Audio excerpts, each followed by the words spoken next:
aktivitas olahraganya, sedang di belakang sedang main basket. Artinya walaupun memang dia mengalami bullying dengan kekerasan, dengan penyerangan berkali-kali, namun demikian alhamdulillah tidak mengganggu aktivitasnya. Kita bisa sama-sama ketahui bahwa Sian memang saya didik untuk sportivitasnya diutamakan dan kesabarannya juga diutamakan. Perlu diketahui bahwa putra saya semenjak usia 6 tahun sudah mengikuti kegiatan bela diri ya hingga saat ini. Namun demikian setiap hari, setiap pagi saya menyampaikan kepada putra saya, nak, ilmu bela diri yang kamu punya, kamu bisa, jangan pernah dipakai untuk teman-teman sekolah ya. Setiap hari saya selalu kasih himbauan seperti itu kepada putra saya. Ilmu bela dirinya saya sampaikan hanya boleh digunakan pada saat terdesak ya, dan lawannya itu harus lebih di atas ya, di atas usianya, ataupun dia ketika memang betul-betul terdesak untuk melakukan pembelaan diri baru boleh dipergunakan. Seperti kita sama-sama ketahui, lihat kemarin dari CCTV kelas ya, di mana Sian mengalami bullying yang dia di mana tetap duduk diam, lalu didorong, dipukul berkali-kali dengan posisi dia tetap masih diam, dan si penyerang atau si pelaku itu sampai 2 kali dilerai tapi terus membabi buta menyerang putra saya, sampai pada akhirnya Sian terpaksa harus melakukan bela diri. Namun belum sempat melakukan bela diri, seperti dilihat di CCTV, tangan Sian dipegangin kedua-duanya sehingga Sian tidak bisa bahkan untuk ngeblok, padahal kita kan ajarin ya di bela diri untuk ngeblok aja nggak bisa karena tangannya di belakang, posisinya dipegangin sama teman-teman.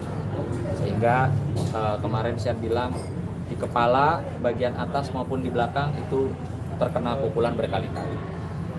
Nah ini yang membuat saya jujur saya khawatir, karena buat saya kalaulah cuma patah, luka itu biasa anak laki lecet, tapi kalau bicara kepala ini bicara masa depan. Sehingga kemarin saya mempunyai inisiatif untuk membawa Sian terlebih dahulu untuk periksa CT scan, periksa lengkap di bagian kepala dan wajahnya. Kebetulan wajahnya itu matanya kemarin sempat tebam misalnya, tebam sehingga ya harus mendapatkan perawatan ya, perawat jalan. Ini kan kondisinya masih di dalam ranah sekolah ya, artinya dari jam sekolah, ya, jam sekolah. Nah, artinya tanggung jawab dari pihak sekolah seperti apa, Pak? Iya, yang pasti kemarin saya bersama istri saya juga mendatangi sekolah ya. Di situ pertemuan kita dihadiri oleh kepala sekolah, wakil kepala sekolah, para guru-guru ya, dan guru BP ada 2 orang, serta dihadiri juga oleh Pak Kapospol, perwakilan dari Polres Jakarta Selatan, di mana di pertemuan juga kami dipertemukan dengan ya orang tua yang diduga pelaku, ayah dan ibunya, dan kami juga membawa putra-putri kami masing-masing. Nah, dalam kesempatan itu pihak sekolah juga menyampaikan permohonan maafnya karena ketika kejadian pihak sekolah tidak segera memberitahu kami selaku orang tua yang menitipkan putranya di sekolah. Jadi kita tahunya dari siapa? Ya, bukan tahu dari sekolah ya. Itu yang sangat saya sayangkan, sehingga kemarin secara resmi juga dan tertulis ditandatangani oleh Pak Kepala Sekolah, pihak sekolah menyatakan permohonan maafnya dan berjanji untuk menindaklanjuti atau menindak tegas, memberikan pembelajaran, istilah Pak Kepala Sekolah, memberikan pembelajaran terhadap murid yang melakukan bullying dan kekerasan. Namun demikian di hari esoknya pada saat kami berdua datang kembali, kami mendapatkan informasi dan sudah dikonfirmasi. Informasi yang dikonfirmasi oleh wali kelas pelaku yang diduga pelaku pemukulan dan bullying terhadap Syan itu, anak tersebut masih bersekolah seperti biasa. Di situ kami kecewa lagi dan kami minta izin kepada wali kelasnya Syan untuk menghadirkan Syan dan bersama-sama melihat CCTV yang ada dalam kelas. Lalu di situ kami sama-sama didampingi oleh wali kelas melihat rekaman CCTV yang ada di kelas. Bagaimana sih kejadiannya? Ya, jadi ternyata kronologis awalnya adalah Syan itu sedang main bola pada jam istirahat. Sedang main bola, lalu didatangi oleh yang kami duga pelaku, dilempar sampah ke badannya Syan. Ya sampah-sampah daun lah istilahnya, sampah-sampah daun. Itu sekali pertama Syan diam, karena kata Syan, udahlah dianggap bercanda. Syan main lagi bola, lalu anak ini datang lagi dengan membawa sampah-sampah daun lah istilahnya. Ada sampah apalah saya nggak tahu. Itu lempar ke mukanya Syan, melempar ke muka Syan sehingga Syan bilang sampai ada masuk di matanya Syan. Itu Syan juga marah, bilang kok rese banget sih ngapain. Anak itu lari. Oke. Selesai Syan main bola, Syan naik ke atas untuk masuk ke kelasnya. Namun di depan kelasnya Syan dihadang oleh ada sekitar beberapa orang ya, dan pelaku yang sama ya, itu diduga menurut keterangan Syan melakukan 4 kali pemukulan terhadap Syan, kanan kiri. Namun demikian Syan lagi-lagi tidak membalas sama sekali, tapi Syan lebih memilih untuk menghindar dan masuk kelas, tempat kelasnya Syan. Sementara si pelaku ini kelasnya bukan di kelasnya Syan, artinya bukan teman sekelas, dia kelas yang berbeda. Tapi dia dengan, kami duga dengan niat masuk untuk nyusul Syan, ya nggak lama kemudian Syan lagi duduk seperti yang mungkin teman-teman sudah lihat di CCTV, sedang duduk, datang lagi untuk membuli Syan. Syan dibully, ditonjok pelan-pelan, akhirnya sampai keras, baru Syan berdiri. Syan berdiri bangun dan menanyakan, lu kenapa sama gua?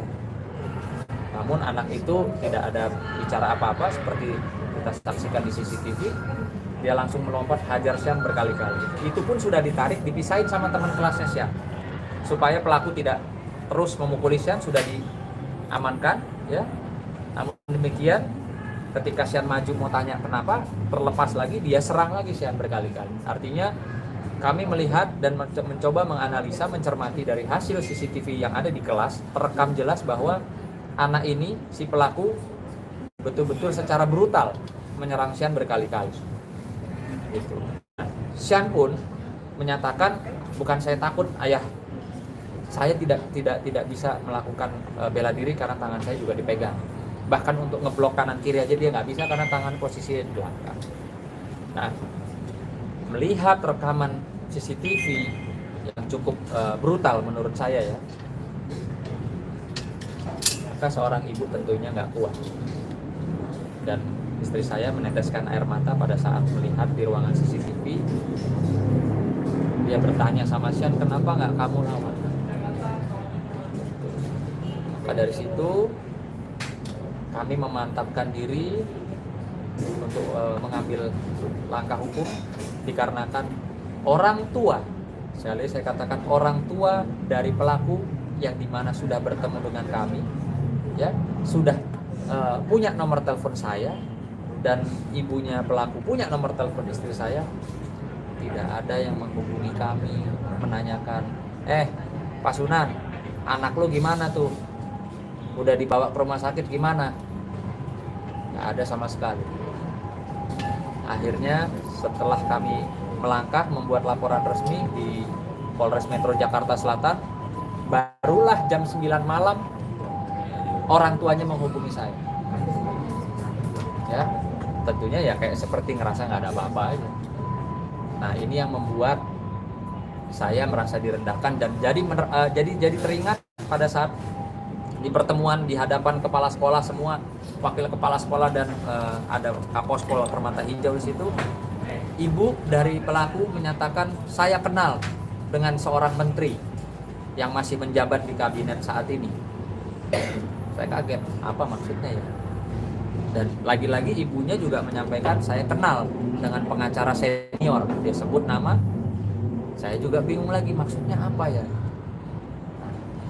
Jadi kami menduga nih, ya saya menduga, oh apa karena dia merasa kenal menteri, merasa kenal pengacara, lalu nasib anak saya, ya dia tidak perlu tahu. Padahal keluar dari ruangan pertemuan di ruangan kepala sekolah itu, orang tua pelaku tahu loh, saya izin sama sekolahan untuk membawa putra saya ke rumah sakit detik itu juga. Artinya tahu sekali. Keluar orang tua pelaku ini tahu sekali bahwa saya mau bawa anak saya ke rumah sakit. Saya nggak minta duit dia, ya, saya nggak minta duit dia sepeser pun.